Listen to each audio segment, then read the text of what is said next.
Everybody needs a freaking hero. Isn't that the truth? This is my second album, and I want to tell you all about how we made it.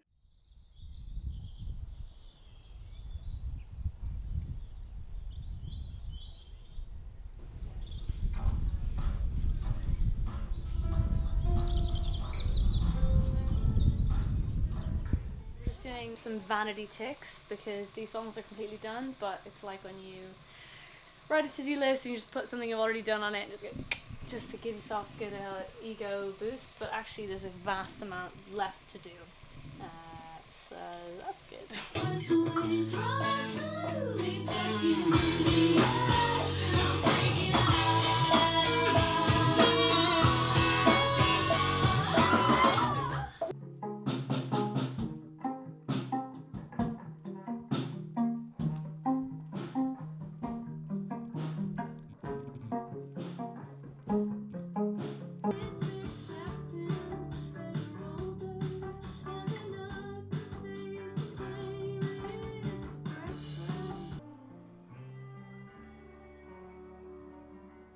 Beginning of the process, I thought about who I might want to make this album with. I made my first album, Woman on the Internet, with the excellent Tom Stafford, who I love so much. Tom and I have a real synergy when we work. I think the musical equivalent of like finishing each other's sentences.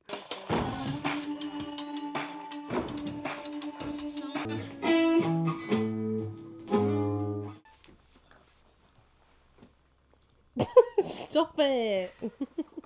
Tom scored the string part from mine and wrote it on a physical scroll. His understanding and interpretation of music is so genreless and wide-reaching. I'm tired.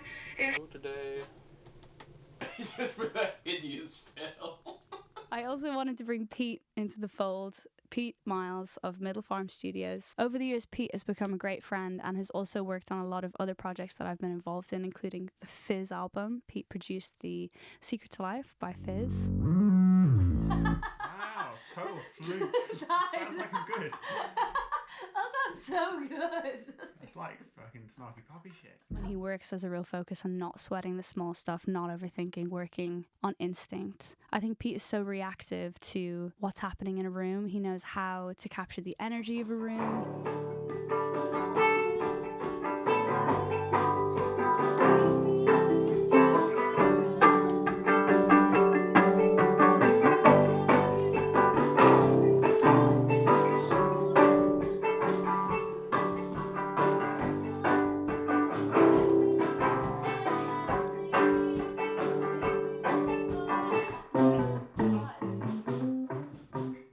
So we assembled this mega team, me, Tom and Pete. Both of them are so supportive of me and pushing me to the front. Cool. Orla, do you fancy producer engineering while I have a air break? Absolutely. Yeah, absolutely. Right, so I feel like this is all pretty self-explanatory and sounding great, so... Yeah.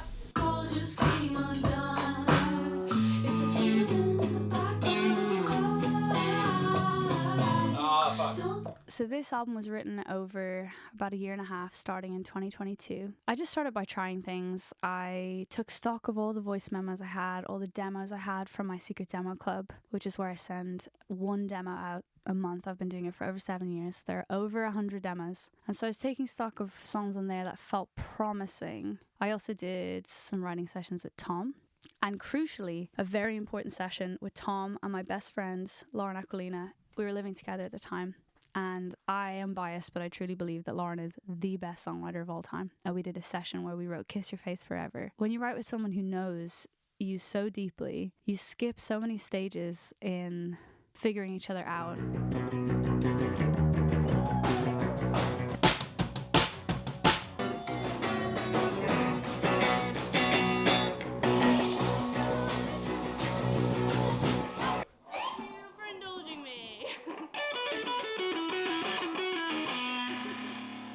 It's like a big aim of mine with this album was to kind of be braver, commit to ideas more. If something's in the track, like have it be in the track, like have it really take up space and really be there for a reason.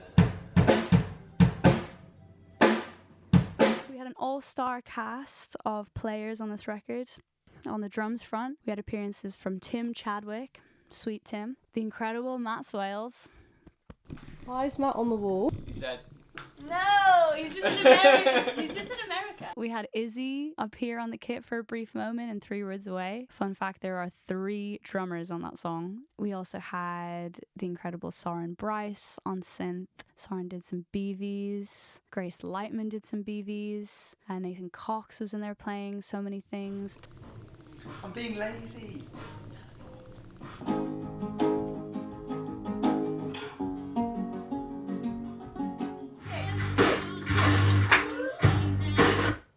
Make it. Oh yeah, Why yeah, not? definitely.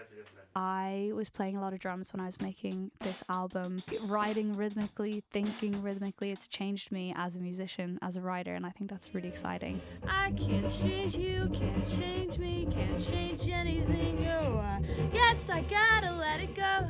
That's the sound of letting go. Tom brought so much to that song. So good. That's the sound of letting go. Oh, do you hear it? And then Pete helped engineer some extremely chaotic drums on this song played by Matt Swales. Matt's an incredible drummer and was just trying to do his thing, and Pete was just fucking throwing shit at the snare.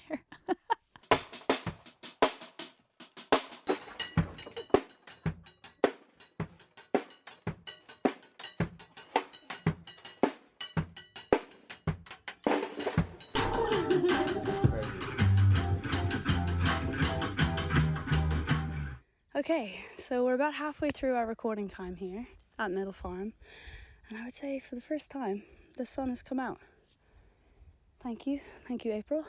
We are at a crossroads of the day. It's been quite interesting picking up multiple songs every day because you kind of get into the groove of one and then you have to change character into another. So I'm going from a song called 3 Words Away, which has got this kind of energy, into a song called, well, I'm not actually sure what it's called. Simple, I think. And that's got way more of this energy. So I'm just coming out here to sort of create a chapter end and get back into the right character and play a really simple and beautiful song for the rest of the day with my favourite boys in the world. It's the coffee with no friend.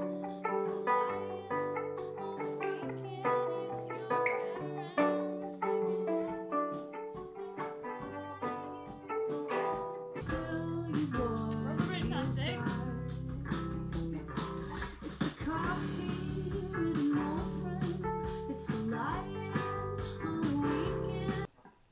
It's your parents Fun. Sick. I could do a slightly tighter one, but it felt great.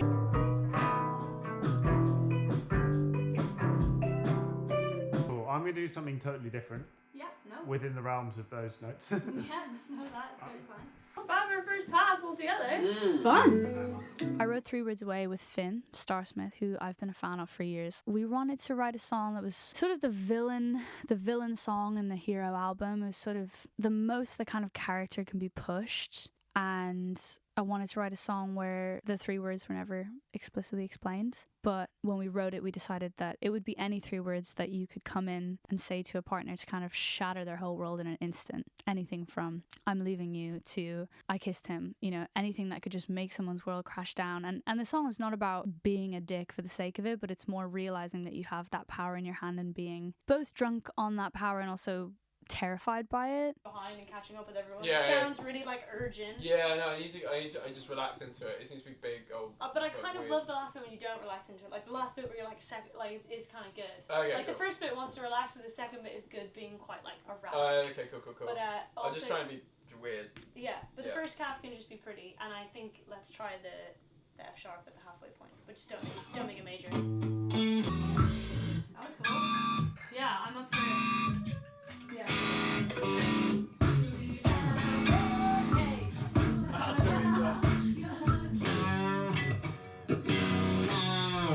That's sickening.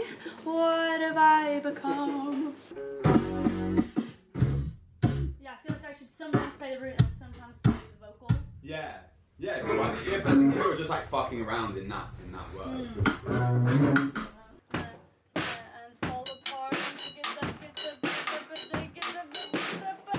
Snare. But it's a fade. Yeah. So it's it goes and then back. Yeah, okay.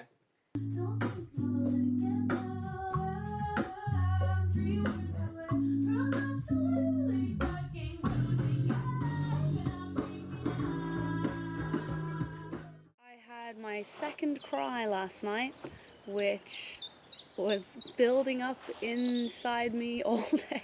Things are going really well, but it's a lot of pressure. I think I'm putting a pretty immense amount of pressure, particularly on myself, for this album to be fucking great. Yeah, crazy. I don't know at all. I don't love it. Oh, cool, that's fine. But I don't hate it. It's kind of interesting in the verse, and then the chorus it wants to be more like this is the part. Sure. But the two bouncing off each other in the verse is definitely kind of interesting. Let's play it for Tom. I don't know where he's gone.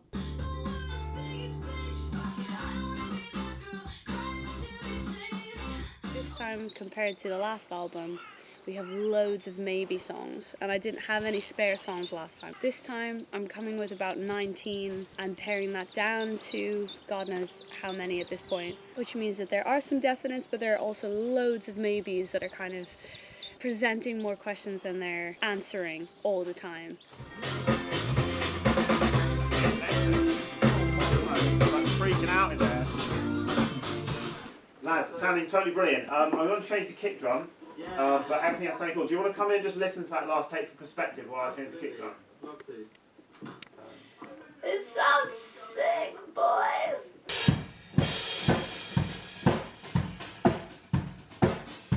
I know. Should we try that this time? Should you put the thirds of this last chorus, the second half? I've kind of been doing that, to be honest. Oh right, love that. Oh yeah, nice. Yeah. And I think I could do like this.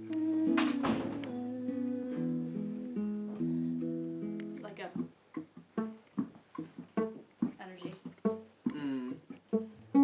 How does it sound if you don't start with the low note? So if you go. Ooh.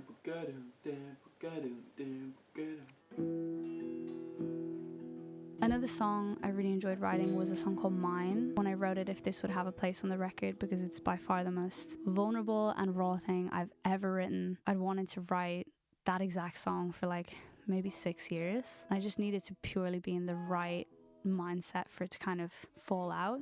I don't know, I felt it was such a testament to Pete and to Tom and to this group that I felt so comfortable around, because I don't think I would have brought that song in if I wasn't so comfy around those guys.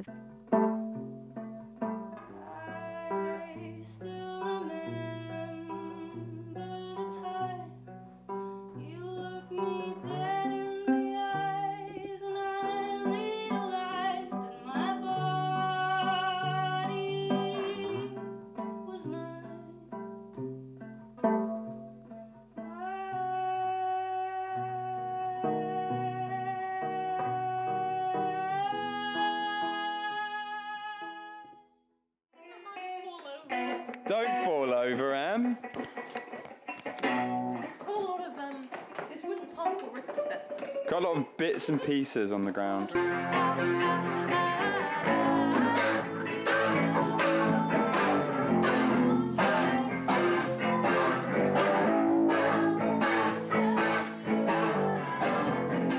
Late to the Party is possibly my favorite song on this album. I don't know why. I just always had a feeling with the song that it belonged, and it took a long time to write. I wrote it in this room, mainly behind the kit next door. Yeah, I wanted a song that was a little indulgent, that changed tempo, changed dynamic a lot. Excellent, Tim. Can we do 16ths with an offbeat accent? That might be too might be too disco, but let's try it.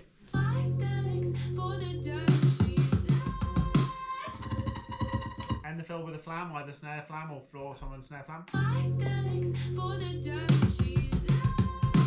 No worries, you're doing a Sounded good job. great, Tim. Ooh, nice. No? No, make it just more like hard, no wrists, all arm, no wrist. Yeah.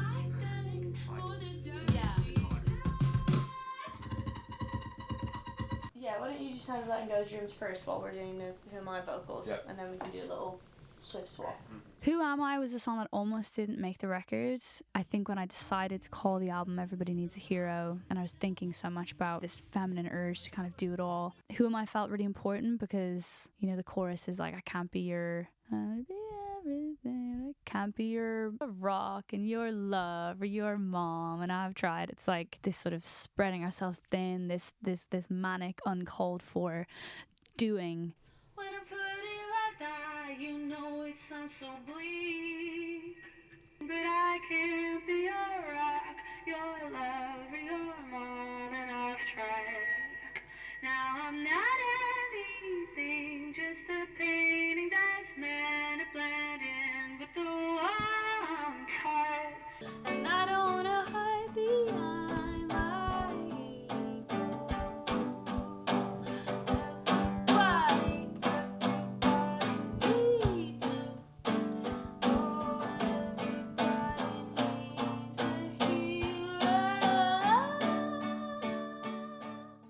Everybody Needs a Hero, I think, was tracked in the final Middle Farm session that we did down there. I felt it was one where everyone that played on it got a chance to shine. I think the drums are so matte. Take 3. I think the guitars are so Nath and so Tom, and I think the bass is so Pete.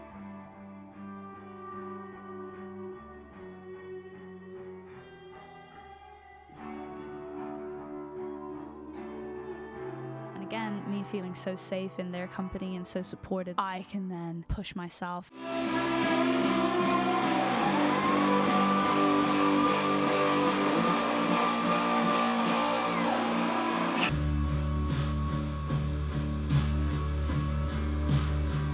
You know I hate to admit it, it makes me wanna throw up. Middle Farm, the studio where we recorded this album and where I've recorded so much of my music, it kind of has a character of its own. It's very hard to explain, but it's so magic. It's like the room has a mood. It feels really unpretentious, really welcoming. You can kind of really let your guard down there. You're tracking a vocal one moment, you're cooking with everyone the next. The vibe is Tom did everything and I said I would collaborate, and it just didn't help at all, did I? Trying to take some glory. I was too busy. I chopped the chilies for glory, but it's all Tom. Much like the album, he replaces all of my vocals with AI. No, it's actually AI lead vocal. There's so much to be said for like environments that we feel comfortable in. It's just special there. I just felt very privileged to return there to work on this music again with Pete and Tom.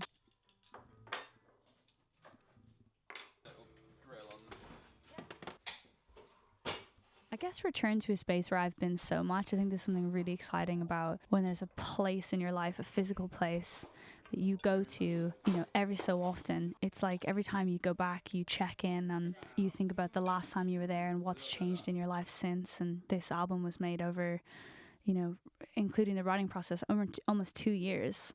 And between now and then, so much has changed in my life. And it's so nice going back to somewhere I feel really comfortable with, like Middle Farm. So nice with the birds.